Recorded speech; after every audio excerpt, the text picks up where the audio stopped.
What are the issues at the top of your agenda for this year's annual meeting, especially in your capacity as co-chair? This year's annual meeting comes at a time when an economic crisis and tackling of climate change are at the helm of focus for all of us. The Copenhagen Summit has deeply emphasized the challenge that humanity faces from climate change, sharply reiterating the urgent need for a sustainable growth agenda for the world. Although these two issues may seem almost disparate, but to me they are not, and they form the basis of my agenda as co-chair. Both are global challenges and both need coordinated, rapid, and overwhelming response from the global community. I see tremendous socio-economic possibilities of a low-carbon, ecologically sustainable growth in the future.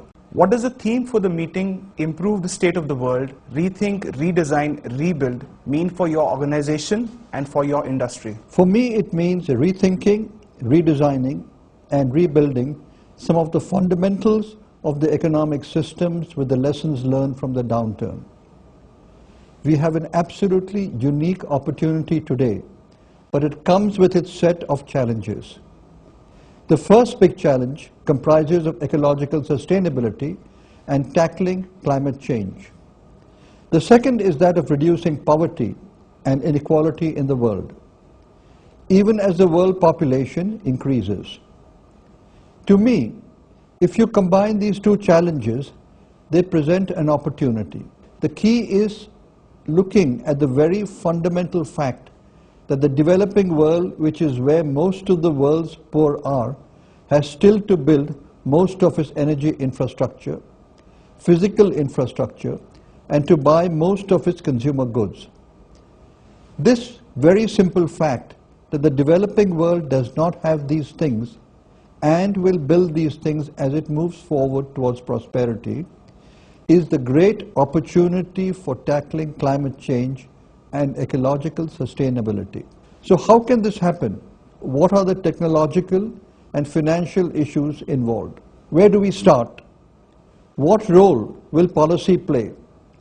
There are all questions that require fundamental rethink, redesign, rebuild approach, and this will improve the world.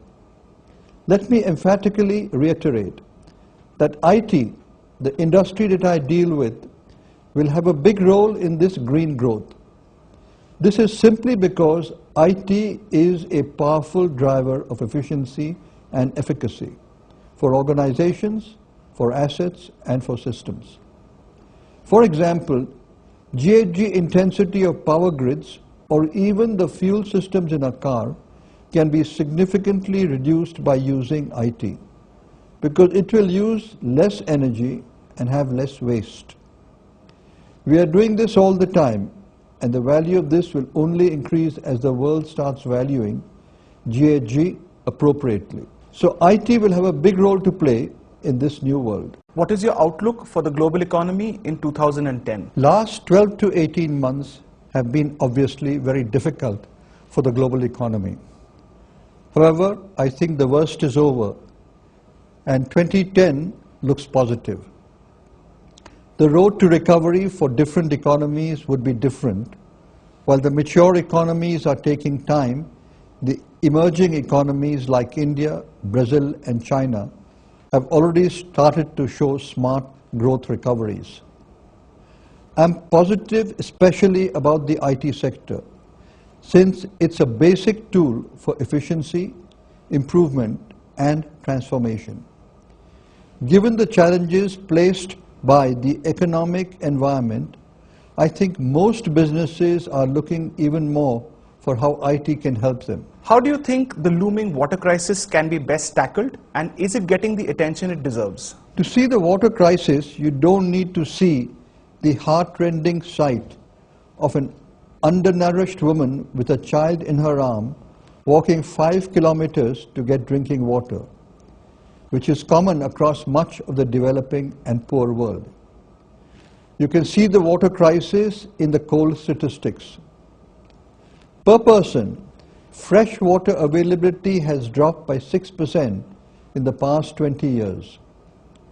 It will drop by a further 12% by 2050 as the world population grows to 9 billion. But this global average hides the catastrophic differences across regions.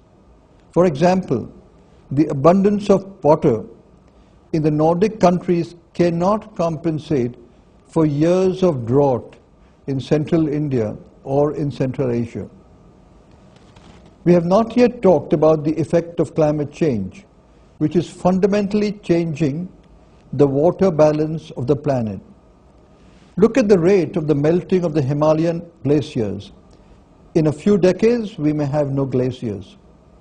Over 1 billion people live on the rivers fed by these glaciers.